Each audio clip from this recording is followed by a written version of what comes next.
Muy buenos días a toda la República Dominicana. Gracias por compartir con nosotros los domingos a estas horas de la mañana. Un saludo muy especial a los dominicanos que nos sintonizan en el territorio nacional y a los que nos ven en los Estados Unidos a través de Televisión Dominicana. Buenos días, doctor. Hey, buenos días, hermano. ¿Cómo está todo? ¿Cómo se siente, doctor? Bien, semana cargada de expectativas. Bueno, así es, Claro doctor. sí, claro bueno, sí. parece que avanzamos hacia la apertura, al desmonte. famosa. En la medida en que avanza la vacunación, parece Claro que sí. hacia allá nos encaminamos. Pero además, esta semana el mundo fue estremecido con el asesinato de Jovenel Moïse. Eso era una crónica de sí. una muerte anunciada. Así es. Eso se veía venir. Ha sido una semana muy cargada de información. Muy cargada, Así que vámonos de inmediato a la semana 360, el más completo resumen de noticias nacionales e internacionales. ¿Qué tal, amigos? Bienvenidos a este resumen informativo Semana 360. Dirigentes y organizaciones políticas de todo el mundo reaccionaron por el asesinato en la madrugada del pasado miércoles del presidente de Haití, Jovenel Moïse. En el ataque a la residencia del mandatario de 53 años también resultó herida gravemente su esposa y primera dama, Martine Moïse. Tras lo ocurrido, el presidente de la República Dominicana, Luis Abinader, aseguró en un mensaje por Twitter que la acción criminal atenta contra el orden democrático de Haití y de la región.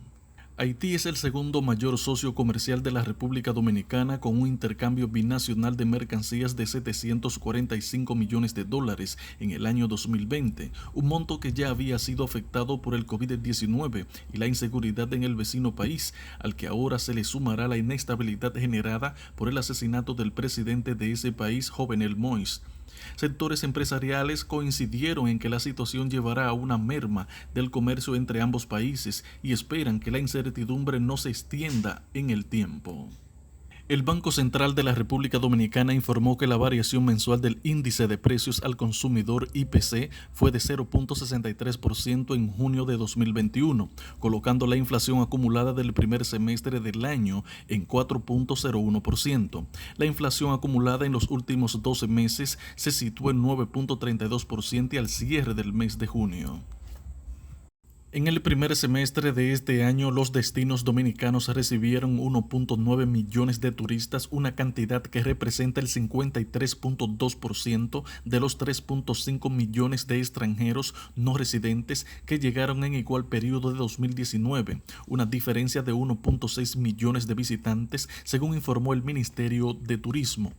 En junio de 2021 al país ingresaron 468.367 extranjeros no residentes, lo que supone una reducción de un 20% al compararse con los 587.143 turistas que llegaron en igual periodo de 2019, previo al impacto de la pandemia causada por la COVID-19. El martes pasado llegó a la terminal turística Amber Cove de Maimón, en la provincia de Puerto Plata, el transatlántico Carnival Horizon, el primero en arribar al territorio dominicano tras reanudar las operaciones de atraque y desembarco de cruceros en los puertos debido a los efectos de la pandemia del COVID-19.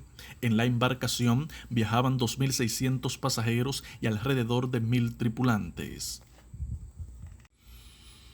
El Estado dominicano erogará 8.700 millones de pesos adicionales para el pago del subsidio eléctrico a las empresas distribuidoras, un aumento que, según el proyecto de modificación presupuestaria para el 2021, obedece al incremento de los precios del petróleo que ha impactado el déficit del sector por encima de lo proyectado.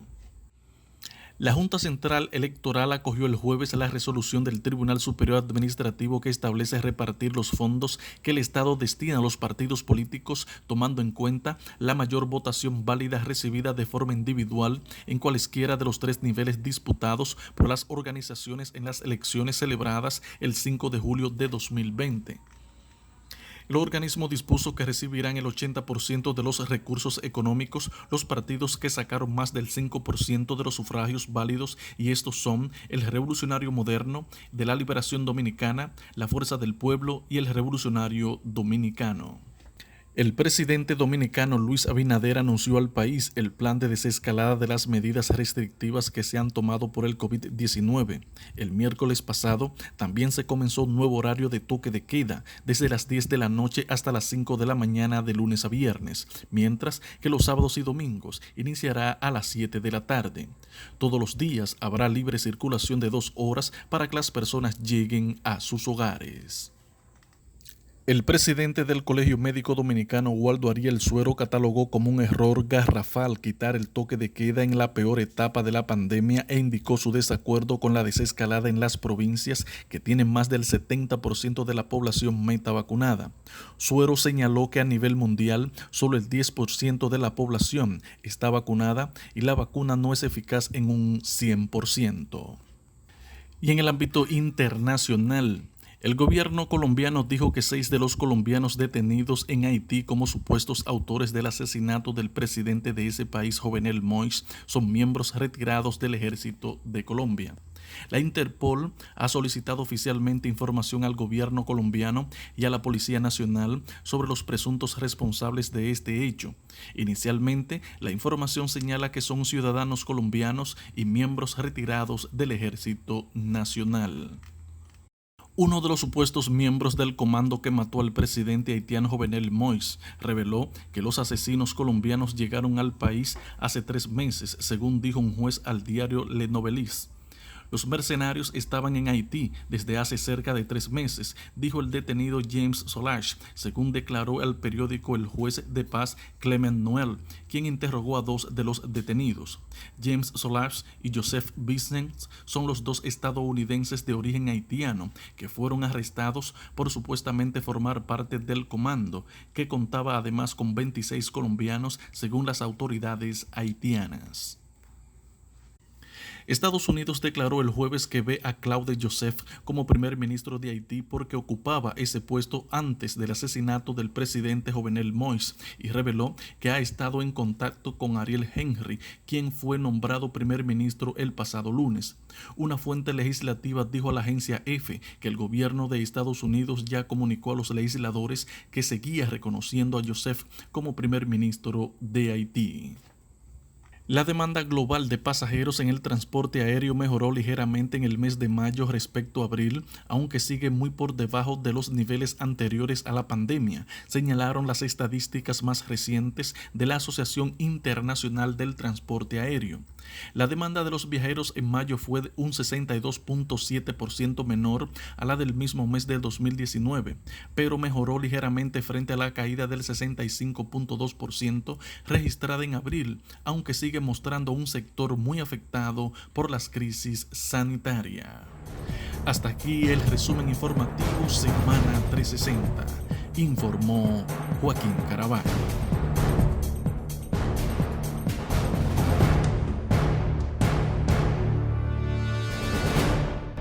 Gracias por continuar con nosotros. La República Dominicana ha sido centro de atención en los últimos días el caso de la operación Medusa, ¿verdad?, que involucra al pasado procurador Jean Alain Rodríguez y otras 17 personas que fueron o los principales ejecutivos de esa gestión o personas muy vinculadas en materia de negociaciones, de contratos con la Procuraduría General de la República. Entonces, este es el tema de moda ahora. Es el tema lógicamente, por lo que involucra a un pasado procurador. Yo creo que es el segundo ex procurador sometido por corrupción. Creo que uno de los procuradores de la gestión de Hipólito Mejía fue sometido por los indultos y ese tipo de cosas. No sé si ese proceso llegó a feliz términos o no, pero este es el segundo procurador. Por lo que involucra, por el nivel de acusaciones que ha hecho el Ministerio Público, la cantidad de dinero que dice el Ministerio Público en el documento de medida de coerción, ¿verdad?, y por la forma en que se manejaron los negocios, parece un caso muy grueso, que lógicamente el Ministerio Público tendrá que demostrar con los documentos de prueba que deberá someter en el proceso de juicio de fondo. Ahora se ha estado en el proceso de medida de coerción que se comenzaron a discutir el pasado jueves, ¿verdad? Pero, lógicamente, todo ese es el papel del Ministerio Público, someter y con las evidencias, entonces, demostrar el nivel de culpabilidad de la gente para que los jueces puedan actuar en consecuencia. Y la otra parte, entonces, tiene la gran responsabilidad de en su defensa, contrarrestar eso y tratar de demostrar que los hechos no son como se le imputan. Ese es el juego que se da a nivel de la justicia, pero evidentemente que a medida que pasan los días, tenemos casos de corrupción nuevos que se van destapando, un Ministerio Público muy activo, y que no son solo casos de la gestión pasada, sino que también se involucran casos de la actual gestión, como el caso de Operación 13, lo que le da cierto margen de fortaleza al Ministerio Público frente a la sociedad dominicana, y eso es importante. Ahora, creo que lo que viene es que cada parte pueda demostrar su nivel de culpabilidad o inocencia en lo que es el proceso de justicia que debe de hacer una sociedad organizada, moderna, como la que tenemos. Fíjese, un tratadista de criminología del siglo pasado, Hans von Hentig, muchos abogados sabrán de qué estoy hablando, él planteaba que el éxito de la criminalidad es la complicidad social. Oiga, ¿por dónde anda ese asunto? Tiene razón.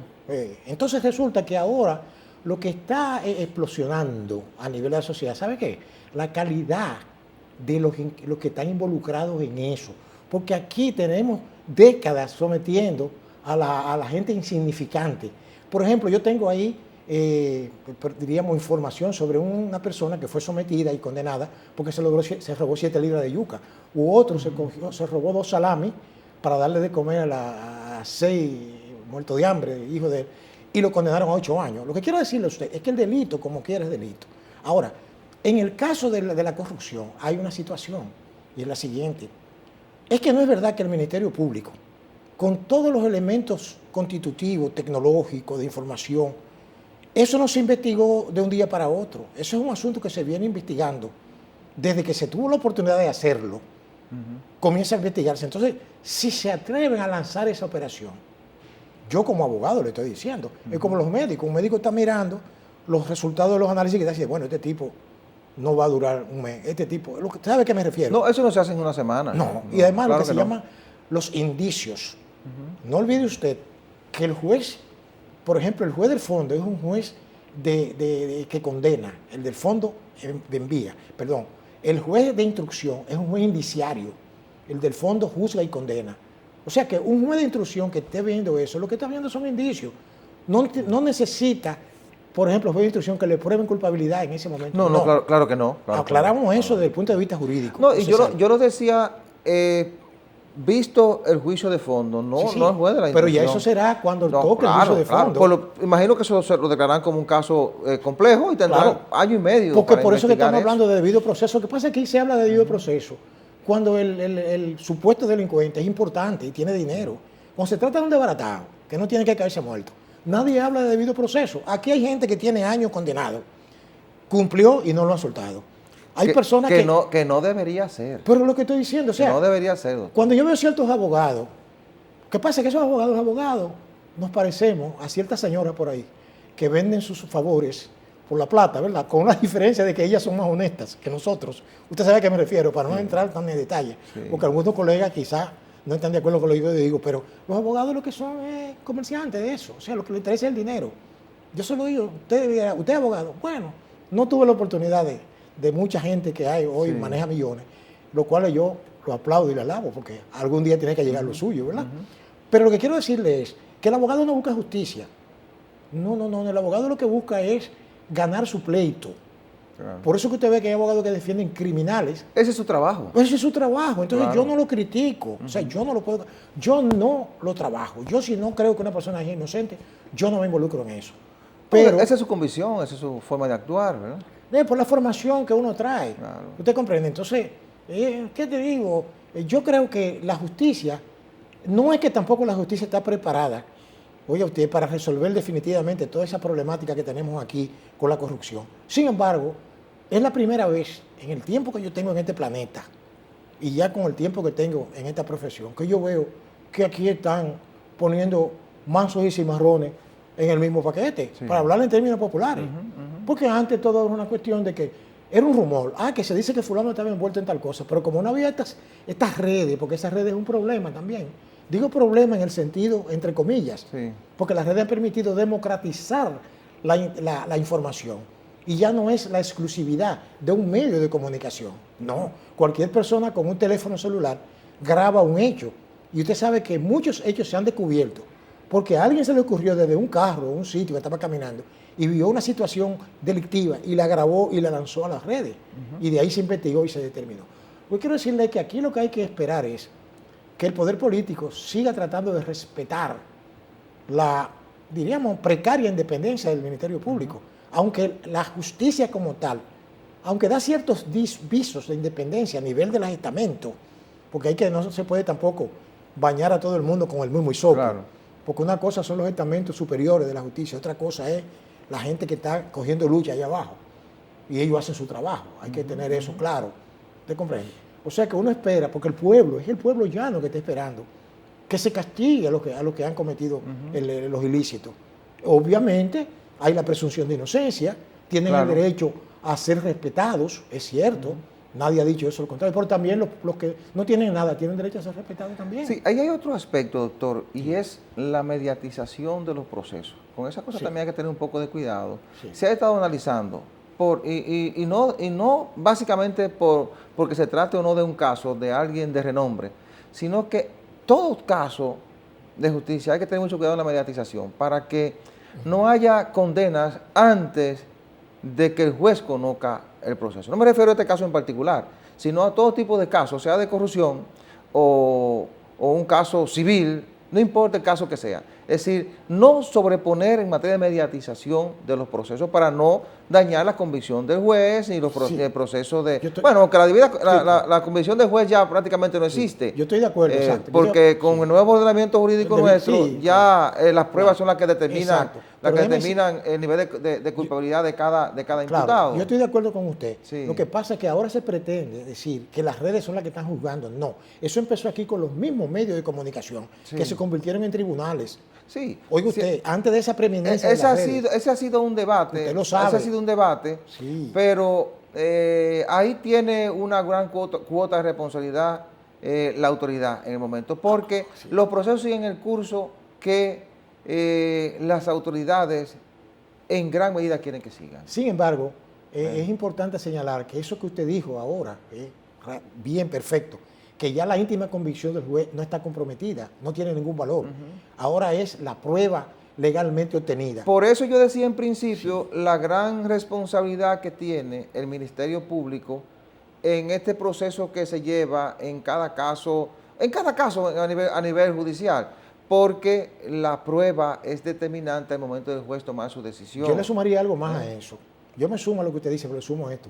La gran responsabilidad será del juez que va a determinar si condena o absuelve. Sí, pero el juez... A mi modo de ver. Pero el juez, doctor, usted que tiene mucha experiencia, usted sabe que el juez, con este nuevo código de procedimiento que Sí. tenemos, el juez va a juzgar en función de lo que le entregue el Ministerio que le Público. digo, exacto. Porque no puede decir, bueno, César es culpable porque yo estoy analizando esto y creo que es culpable. Sí, Mi no, convicción no, es... no. No, sino Ya por eso lo no que hay me posibilidad de ha eso. entregado. No se puede negar que hay influencia, en cierto modo, porque puede haber lo que se llama una presión mediática, Sí. en cierto modo, pero hay cosas que son diríamos, de dominio popular, que hay que tener mucho cuidado en la forma que se hace. Por ejemplo, Sí. hay casos, como le llamaban entre los abogados, calientes, Sí. que los mismos abogados les recomendaban al señalado, mira fulano, tranquilo. No, o llévalo a los medios de comunicación para que el juez Sí, tenga tranquilo, una visión suaviza. diferente. Sí, sí, Deja que eso salga de los Eso se ha medios. manejado siempre. Todo eso sí. se ha manejado, usted lo Así sabe. es. Y otros elementos que hay que tomar en cuenta en estos procesos, sobre todo donde se está analizando la corrupción, Sí. es que hay que separar muy bien la parte de que se puede contratar con el Estado de manera responsable en cumplimiento de las normas. Y que también la parte que se persigue realmente son los contratos mal habidos, los contratos que violentan las normas establecidas, Sí. porque se da la impresión, y a veces meten a todo el mundo en el saco, se da la impresión de que todo el que contrata con el Estado es un delincuente, y no es así. No. El ente que más contrata aquí en República Dominicana es el Estado dominicano. Cierto. Y cuando usted hace un análisis es el Estado Dominicano. Ahora, la parte grave de eso está cuando el funcionario entra en contubernio con un segundo, un tercero, para arreglar licitaciones o para, por su influencia política o empresarial, que el empresario X o el ciudadano X consiga un contrato en esa institución. Exacto. Ahí sí, violando la ley de contrataciones, violando todos los procedimientos. Claro, ahí sí es. Sí, pero es innegable que en este país el tráfico de influencia es parte de la vida cotidiana. No, ese tiene gran parte de responsabilidad de la situación que estamos viviendo. Y eso es así. Usted se pone a analizar en cada periodo que hemos vivido aquí. Y eso ha sido así. Lo que pasa es que como estamos ahora en una era digital de la transparencia, sí, entonces estallan esas cosas. Y le voy a decir algo. Siempre hay el objetivo de desacreditar los procedimientos. O sea, ahora, por ejemplo, fíjese que usted se pone a analizar, porque ahora uno tiene acceso a los expedientes, no hay que ir ahora a una fiscalía a buscarlo. No. Usted lo puede leer en Eso está en internet. línea. No, doctor, y cuando se desacreditan los procesos, se le hace un grave daño a la sociedad. Bueno, Porque usted está quitándole la oportunidad a la autoridad o a las autoridades de hacer la cosa bien. bueno, pero Entonces, eso hace que los países retrocedan. déjeme aclararle. Yo no soy, cualquiera puede pensar que yo le busco la quinta pata al gato. Sí, Pero es que yo, desde que era muchacho, era así. Y yo estudié con jesuitas, le agradezco a mi madre eso, que me enseñaron, dije, mira, piensa por ti mismo. Fíjese, el problema es que hay un principio que yo aprendí en la Facultad de Derecho, en la Escuela de Derecho, que todos los compañeros míos, y los que son abogados, aunque sea de otras universidades, lo saben, que los juicios penales deben ser orales, públicos y contradictorios, porque eso es de dominio público. Ahora, lo que pasa es que este nuevo código, que es copy-paste, como dicen ahora, que lo copiamos de un sitio y lo pegaron y sin ningún plan piloto lo establecieron, establece de que en cierto modo diríamos, el imputado puede pedir que no sea público. sí. Pero es que los juicios son públicos por su ¿cómo le diría yo? Por su naturaleza. Sí. Porque la persona que supuestamente infringió la ley penal, porque ya es definitivo cuando lo condenen, pero supuestamente infringió, no puede exigir más allá de lo que la ley permite. Claro. Entonces yo creo que la sociedad tiene derecho Para eso existe a saber. Para eso existe la ley. Pero lógico, Claro. porque es que la ofensa es a la sociedad. El que se roba un peso del Estado, se está robando un peso de uno que no tiene una insulina que le pongan en un hospital. No sé si usted me entiende. Así Yo no es. quiero con esto ser, diríamos, abogado del diablo. Pero estoy hablando por la gente que no tiene quien hable por ellos. Entonces yo digo, pero ven acá. Pero una persona, si usted me da algo a que yo le administre, que es suyo, yo tengo que rendirle cuenta a usted de lo que yo hice. Así es. Pues yo no puedo darme el lujo de hacer lo que me dé mi gana. ¿Usted comprende? Esa es la realidad. Así es, doctor. Sí. Vamos a la pausa. Regresamos en unos segundos.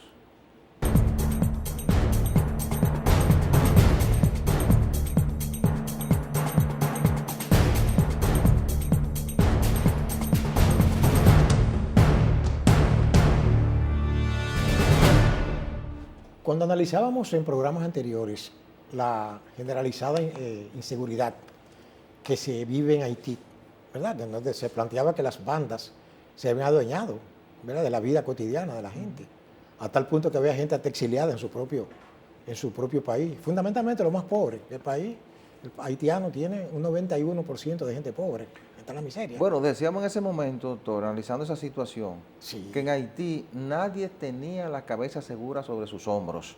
Y nos referíamos incluso al propio presidente, Jovenel decíamos. Moïse, ¿verdad? Precisamente, y fíjese lamentablemente lo que ha sucedido.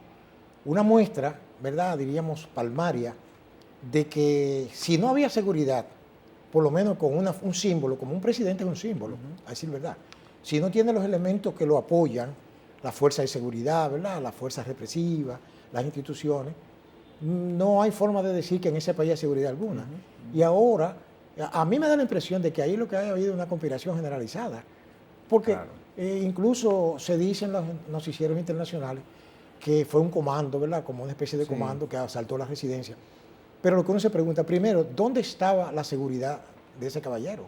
¿Verdad? ¿Dónde estaba? A menos que no esté comprometida también con esa acción delictiva. Para mí es delictiva en un sentido. Sí. Y en segundo lugar también, de que se dice como que las personas hablaban inglés y español, Sí. algo que llama la atención. Ujú. Ciertamente el mismo presidente Moïse en vida había denunciado que había sectores que estaban tramando su asesinato. Sí, sí. Parece que tenía alguna información. La situación de inseguridad que se estaba dando en Haití, o que se está dando en Haití desde hace muchos años, evidentemente llevaba a uno a entender que en cualquier momento podía ocurrir lo que ocurrió esta semana, que fue la muerte del presidente Jovenel Moïse. Exacto. Y su esposa también falleció. su esposa Martina Moïse. Sí. Murieron acribillados en su casa a 1 de la madrugada del pasado miércoles. Increíble. Entonces, usted decía, bueno, ¿dónde está la seguridad? Regularmente, cuando hay un estado de deterioro así como ese, exacto, o cuando hay un estado de represión, o cuando hay situaciones sí, parecidas a esta, regularmente hay complicidad claro, de claro, gente muy cercana cuando ocurre este tipo de cosas. Hay mucha vulnerabilidad también. Pero además, lo que pasaba, hay una serie de comandos que tienen el control de las calles en Puerto Príncipe. Nosotros decíamos hace 2 semanas, cuando analizábamos este tema, que había cerca de 5.000 familias que vivían en polideportivos, en iglesias, que sus casas fueron asaltadas en los principales barrios de Puerto Príncipe, y esa banda tenía control de esos barrios y de zonas de Haití. Y el mismo presidente llegó a decir, o a pedir a la comunidad internacional que lo auxiliara, porque ya no tenía control. Entonces, se estaba evidenciando que las cosas se le estaban yendo de las manos. Claro. Y esta semana, precisamente, se dio a conocer un resumen de lo que había ocurrido en Haití en materia de inseguridad, y se decía que se habían producido 200 secuestros. Sí. Es decir, hay grupos criminales organizados en Haití que son los que tienen el control. Y eso se vinculó con el tema político. Recuerde que hay un sector de la clase política haitiana que dice que Jovenel Moïse cumplió su mandato el 7 de febrero pasado. Y las elecciones están fijadas en Haití para el 7 de septiembre. Jovenel no podía ser incluso candidato. Ahora, había una gran división, una gran confrontación política entre unos sectores que se levantaron como líderes de la oposición. Sí. Parecen muy vinculados a esos grupos criminales, es decir, respaldados por esos grupos criminales, sí, que estaban, además de esas, de prohijar ese clima de inseguridad, estaban protestando permanentemente en las calles. Fíjense que él no pudo montar la reforma constitucional que tenía prevista para el mes pasado, cierto, y creo que así va a ser ahora el 30 de este mes. Fíjense, lo asesinan, cierto, el miércoles de esta semana. Es decir, ahí se pudo haber conjugado muchas cosas. Además, cierto, grupos criminales que habían crecido bastante, conjugado con grupos políticos, cierto, y no dude, doctor, que ahí esté también involucrado el narcotráfico, porque Haití, claro, es una zona de libre tránsito del narcotráfico en la zona del Caribe. A mí no me sorprende, porque el narcotráfico está en todas partes, sí, incluyendo las guerrillas, por aquí, el otro, eso ya se ha determinado. Pero lo que quiero es, volviendo a Haití, fíjense, hay algo importante que yo he podido establecer hace tiempo.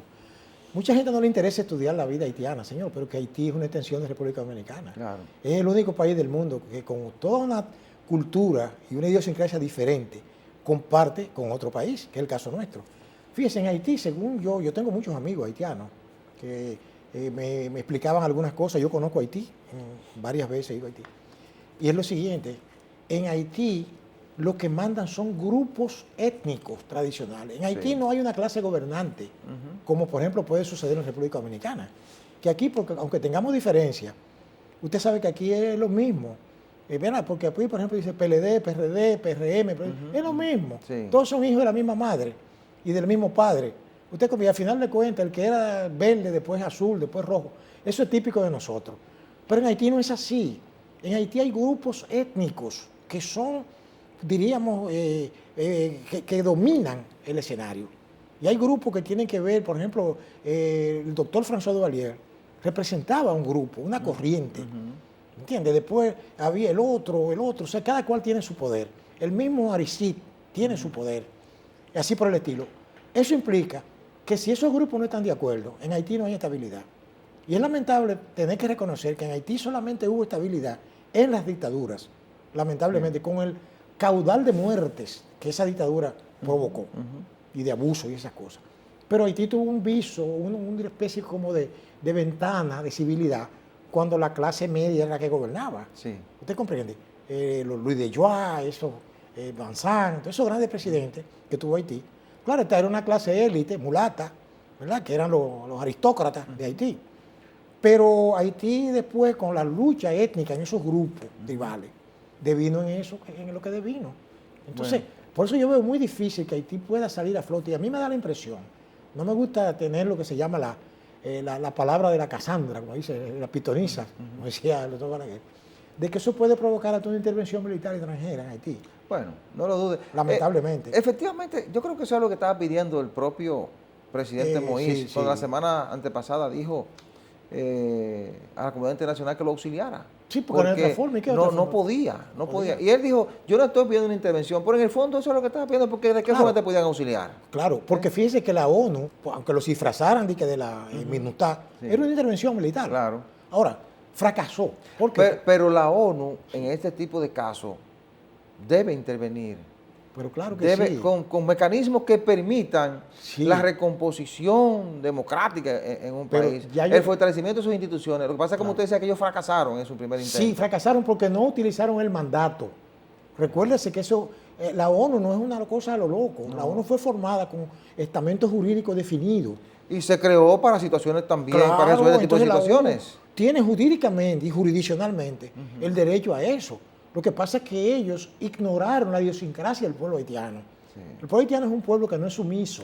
E incluso la ONU quiso vender la idea de que había solucionado el problema. No, hombre, e incluso cuando se fueron, dijeron que dejaron un equipo armado, una policía, dejó una institución militar de 500 hombres que estaban preparados para garantizar la seguridad de Haití. Pero, Messier, ni ellos... Y de ahí en adelante no hubo garantía de nada. Messier, y fíjese en lo que terminó. Ni ellos se lo creían. Fíjese en lo que terminó. Pero claro que en la muerte del presidente, de su esposa y el caos total en Haití. Es más, yo le voy a decir una cosa. La muerte del presidente, muy lamentable. Sí. Primero, es un ser humano.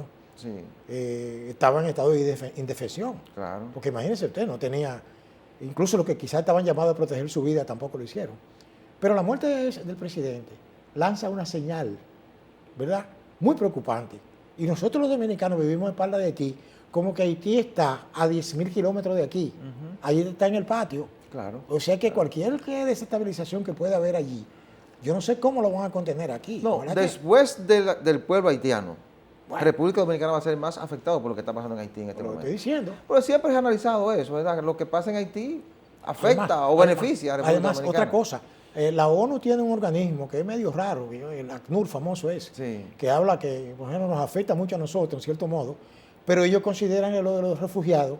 Y usted se imagina que ahí puede haber inclusive, diríamos, elementos constitutivos suficientes para que una persona se considere refugiada, huyendo, por ejemplo, de la inestabilidad que hay en ese país. Claro. Ahora, los Estados Unidos son los que deben abrir más la puerta a los haitianos, que tienen más territorio y tienen más condiciones económicas que nosotros. Eso, creo que usted me está siguiendo.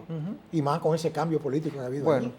Ha habido una gran condena internacional, la mayoría de los países se han pronunciado, incluyendo el presidente dominicano Abinader, que fue uno de los primeros en pronunciarse el pasado miércoles, cuando esta noticia estremeció el mundo, ¿verdad? Cierto. Y como usted decía, yo creo que nosotros debemos estar muy atentos a lo que está pasando en Haití, muy atentos, tomar medidas.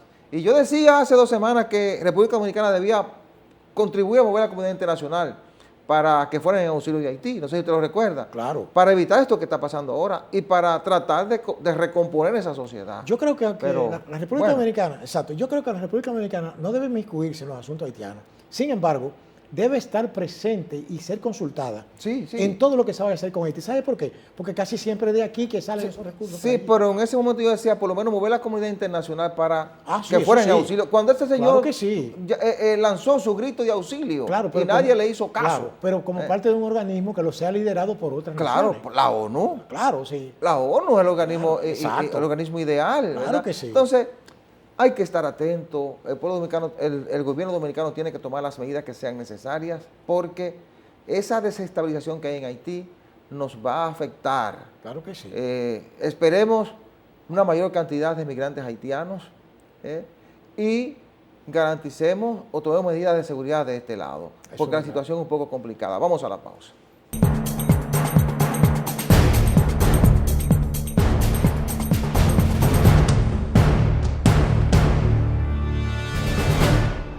Bueno, como país comenzamos a dar señales de que avanzamos hacia la apertura total y eso lógicamente se está haciendo partiendo del nivel de vacunación que se está logrando en República Dominicana.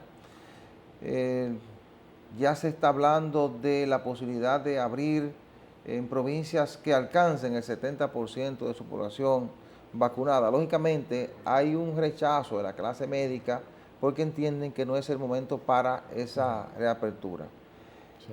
Yo creo que hay que seguir reforzando el plan de vacunación, hay que seguir avanzando hacia el nivel en que podamos alcanzar la inmunidad de rebaño, como persiguen otros países, seguir reforzando entonces las medidas de prevención, como la mascarilla, el lavado de manos, y que cada quien mantenga niveles de protección, porque a partir de este momento va a depender de cada persona. Es decir, la gente está saliendo a la calle, si usted observa hay un desmonte, que el gobierno está haciendo un desmonte de las medidas, el toque de queda incluso fue flexibilizado, ¿vale? A partir de las 10 de la noche, con 2 horas de libre tránsito, es decir, la gente puede estar hasta la medianoche en las calles, entonces depende mucho de cada quien. Entonces es importante que la gente se vacune, que alcance las 2 vacunas, que ojalá que podamos tener los estudios a mano del nivel de efectividad de las vacunas que nos estamos poniendo, supuestamente se está haciendo un estudio de eso, y que en función de esa inmunidad de rebaño que vayamos logrando, entonces ir haciendo la apertura, pero con mucho cuidado, porque realmente los gobiernos tienen el dilema de si abro o sigo cerrado, si la economía se cae o no, y hay que entender que hay que ir haciendo ese rejuego, ir apretando, ir flojando, de manera tal que la sociedad o las sociedades vayan logrando cierta normalidad. Pero hay que hacerlo con mucho cuidado, doctor. Claro. Yo tuve acceso a una información estadística en Estados Unidos que se estableció de que de cada 100 personas fallecidas por COVID, óigame, 99 no estaban vacunadas. Claro. Oiga usted. Y esa es la importancia de vacunarse. Exacto. Y esa es la importancia. Ahí está el detalle. Entonces también tuve acceso a una información de un pueblo en Brasil, en donde, bueno, usted me dirá que en Estados Unidos no estaba la vacuna Sinovac, perfecto, la Pfizer, y creo que la AstraZeneca. Pero resulta que hay un pueblo en Brasil, que no recuerdo el nombre ahora, en donde que tiene unos 30.000 habitantes, que se hizo un experimento con la vacuna Sinovac. Y realmente está totalmente, ¿cómo se llama? La inmunidad de rebaño. Sí. Ahora bien, lo importante es de que si usted no se vacuna, usted está, diríamos, expuesto no solamente a contagiarse, sino también a ir a unidad de cuidado intensivo y a fallecer. Claro. Yo, por ejemplo, en los planos personal, al principio tenía mis dudas. Usted sabe que esas cosas así que tienen su boom, pero yo, más por precaución que por otra cosa, me apliqué mi segunda dosis. Claro. ¿Usted entiende? Lo cual implica que estoy más tranquilo. Ahora, yo creo que debemos vacunarnos. Siempre yo he sido partícipe de eso, porque primero es gratis. Hay países donde usted tiene que pagar una cantidad de dinero para vacunarse. No, y este es uno de los pocos países que tiene las vacunas disponibles. Efectivamente. Entonces, la gente tiene que valorar eso. Claro. Es decir, las vacunas están ahí y las estadísticas están demostrando que los que están muriendo, los que están yendo a la unidad de cuidados intensivos son los que no están vacunados. Eso dicen algunos médicos importantes de aquí. Claro, que ellos en su práctica médica encuentran que la mayoría de los que están en cuidado intensivo, porque puede ser que haya un mínimo porcentaje que se infecte, pero es por sus problemas inmunológicos ya comprometidos. Claro, si usted tiene una condición, claro, de comorbilidad, ¿verdad? Claro, aunque tenga la vacuna, tiene cierta probabilidad. Se puede morir hasta sin la vacuna. Sí, hombre, hasta de una gripe. Se puede morir hasta de una gripe, claro, porque tiene una comorbilidad. Exacto. Ahora, la vacuna te da una mayor protección. Efectivamente. Bueno, y siempre hemos tenido vacunas. Claro. Después que la ciencia descubrió, en los 2 últimos siglos hemos tenido vacunas y eso ha permitido una calidad de vida diferente para el ser humano. Eso es lo que uno plantea, de que no hay otra forma de enfrentar eso hasta ahora, ¿verdad? Y que la efectividad, usted me dirá, bueno, habrá que hacer un estudio, sí, pero en lo que se hace el estudio, la gente debe ponerse su vacuna. Porque las vacunas están aprobadas por la Organización Mundial de la Salud. También. Entonces, no hay que hacer estudios. Lo que se está estudiando la efectividad. Lo que se está estudiando, porque en cada país te estudian la efectividad de la vacuna. Exacto. Es para ver si tú necesitas un refuerzo, para ver si tú cambias a otro tipo de marca. Para eso es que se prueba, para ver entonces los niveles de anticuerpos que tiene la gente, que ha ido creando, y los niveles de protección que tiene tu población. No es porque las vacunas no estén aprobadas. Todas esas vacunas que se están colocando han sido aprobadas por la Organización Mundial de la Salud. Entonces, hay que creer en la ciencia. Y de incluso, hay algunas que han sido totalmente, por ejemplo, el caso de la AstraZeneca. AstraZeneca reconoció que fracasó, en cierto modo, porque hacía una serie de pruebas que no le dieron resultados. Pero, como le digo, y además fue excluida en algunos países, creo que en Europa fue excluida. Pero eso no significa que no tengan también su efectividad. O sea que yo ratifico lo que he estado recibiendo como información, de que la mejor forma de combatir esto es vacunándose, no hay otra. Así es. Claro. Y la pandemia ha significado una gran carga. Por ejemplo, para este año, la carga para el Estado, para combatir todo esto, es de 64,000 y pico de millones de pesos. Oiga usted. Entonces, en la medida en que como pueblo nosotros colaboramos, nosotros hacemos nuestro aporte, que lo hemos venido haciendo en gran medida, o la gran mayoría lo hemos venido haciendo con el recogimiento, las medidas de prevención. La higiene. Si además de eso nos vacunamos, ¿verdad? Que se pueda decir, 70-80% de la población tiene sus 2 dosis de la vacuna. Entonces, estamos alcanzando la inmunidad de rebaño. Las economías se pueden reaperturar por completo, podemos recibir los turistas y se recobre esa dinamización. El Estado recibe más fondos y más recursos para hacer cosas, para implementar acciones que contribuyan a remediar la situación de la mayoría de la población, porque es que la pandemia en sí convirtió a cientos de miles en más pobres. Cierto. Y a otros que estaban en la clase media los convirtió en pobres. Y muchos negocios quebraron. Se necesita entonces de que el Estado reaccione con medidas, con acciones que contribuyan a revertir esa situación. ¿Y cómo logramos? Cierto. Bueno, creando las condiciones. ¿Cómo se crean? Bueno, con las vacunas, logrando la inmunidad de rebaño, de manera que la gente se sienta segura y que se pueda reactivar la economía. Pero hay que tomar en cuenta también el criterio de los médicos. Los médicos no están del todo equivocados cuando ellos plantean que su más o menos desacuerdo con ciertas cosas, pero es que la gente tiende a interpretar que el levantamiento del toque de queda implica que se levantó todo, y no es así. Yo he leído por ahí gente que sabe del asunto, que dice que el toque de queda puede ser una cosa, pero las medidas restrictivas tienen que mantenerse. Por ejemplo, diríamos la cantidad de personas en un lugar, ¿verdad? El uso de mascarilla, porque hay países que han levantado el toque de queda, incluso en Europa. Sin embargo, se mantiene el uso de mascarilla. Incluso hay algunos países que quitaron la mascarilla y tuvieron que volverla.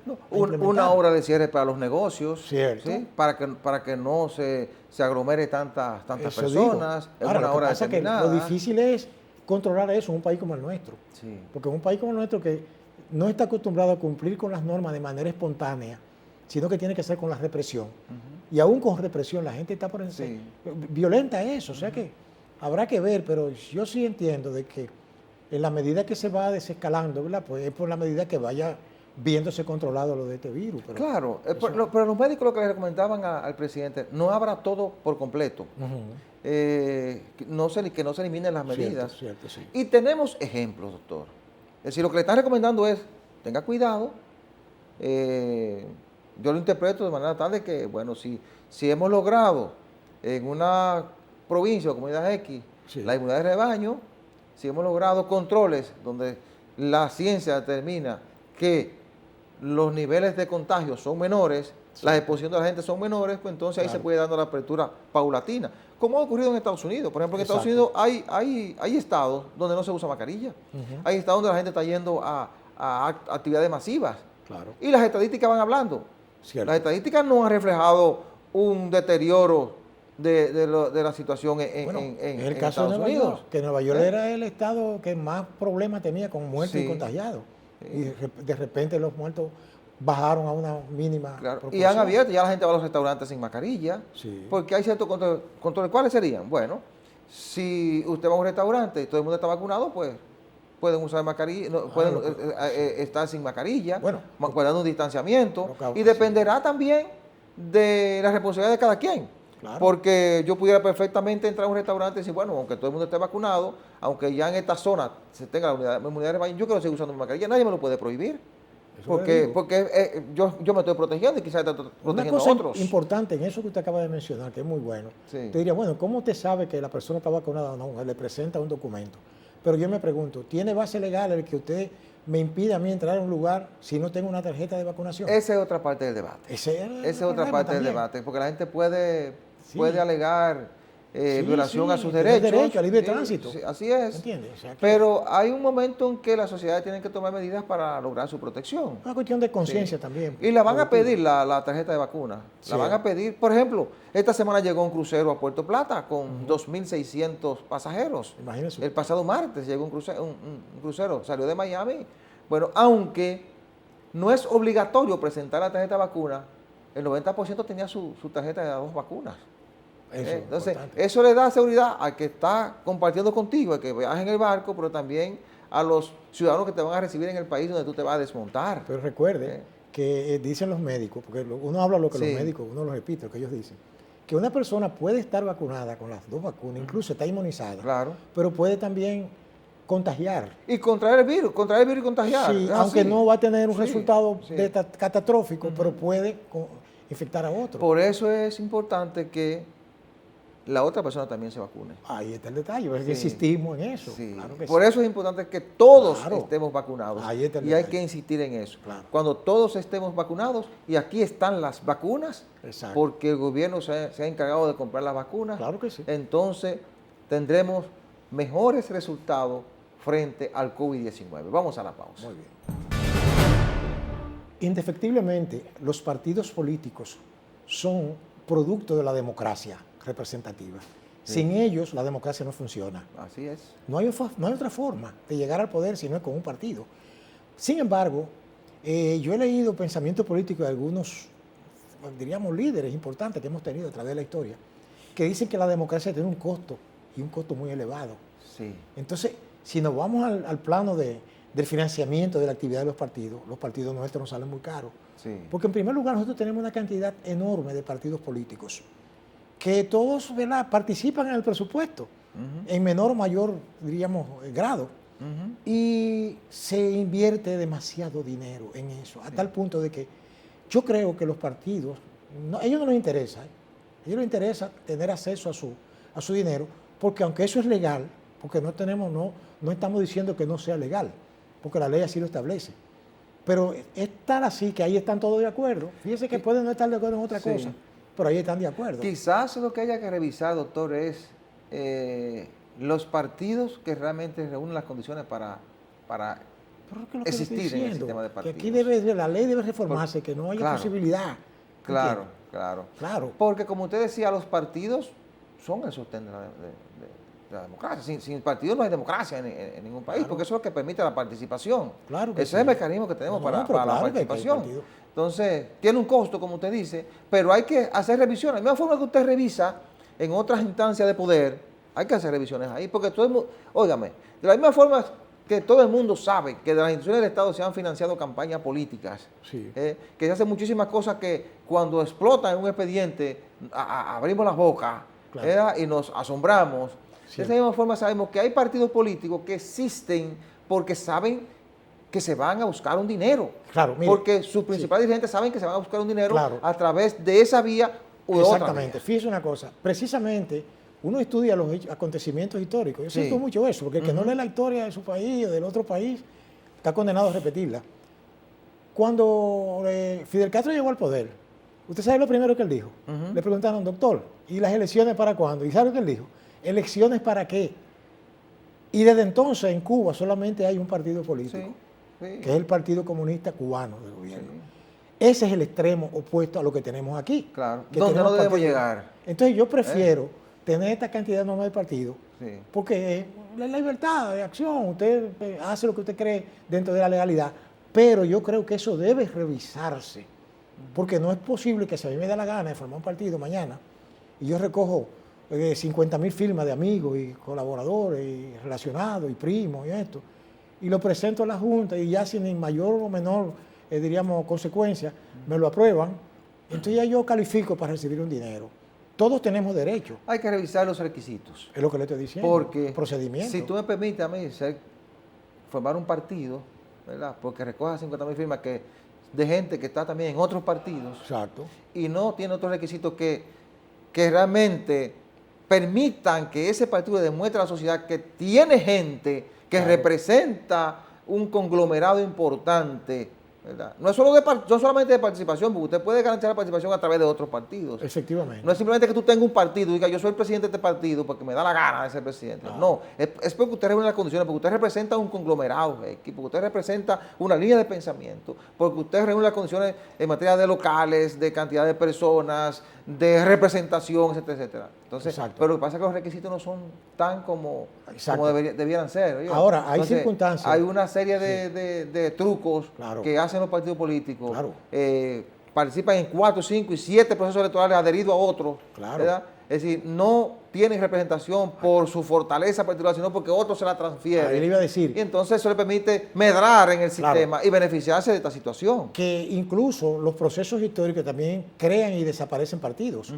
Uno estudia la historia política de este país a raíz de la caída de la dictadura, y aquí no son dos los partidos que han existido y han desaparecido. Y se van reciclando, uno con el otro, y se reciclan. Y eso no significa que uno no reconozca la importancia que tienen los partidos políticos, porque que sí. De hecho lo estamos reconociendo. Son agencias de la democracia. Si desacreditamos los partidos de manera per se, vamos a llegar a lo que está viviendo Haití en este momento, o lo que están viviendo otros países. Por eso hay que tener cuidado con el descrédito de los líderes y de los partidos políticos, porque para una democracia como esta es importante tener partidos fuertes y buenos líderes políticos, si no se puede dar la participación que realmente se necesita. Ahora, un liderazgo no se improvisa. No, claro que no. Los liderazgos se crean, se van creando con las circunstancias. Y aquí surgirá algo. Aquí hay una tendencia a desacreditar a los líderes.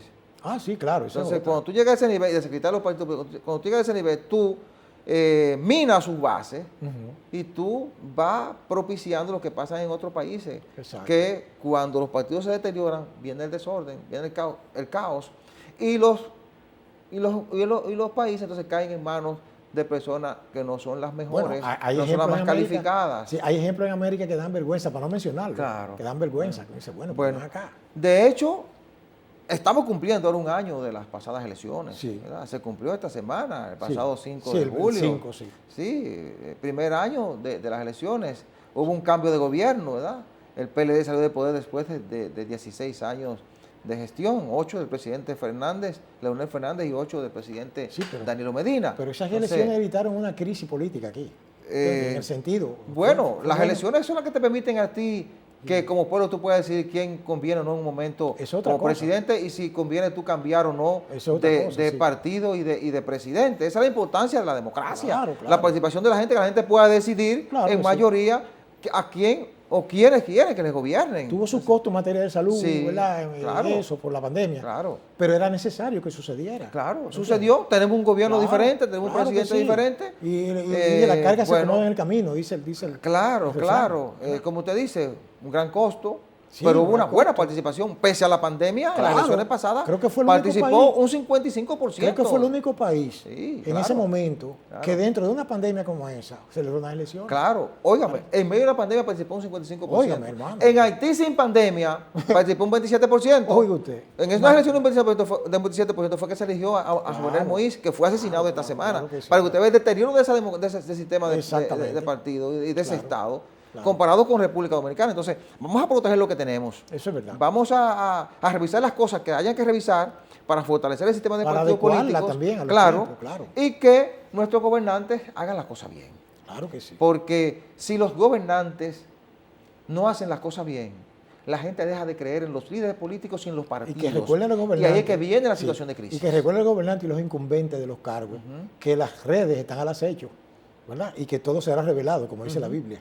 Nada quedará oculto. Así es. Entonces, un año del pasado proceso electoral y ya estamos abriendo las puertas para el próximo proceso. Ya tenemos precandidatos, ¿verdad?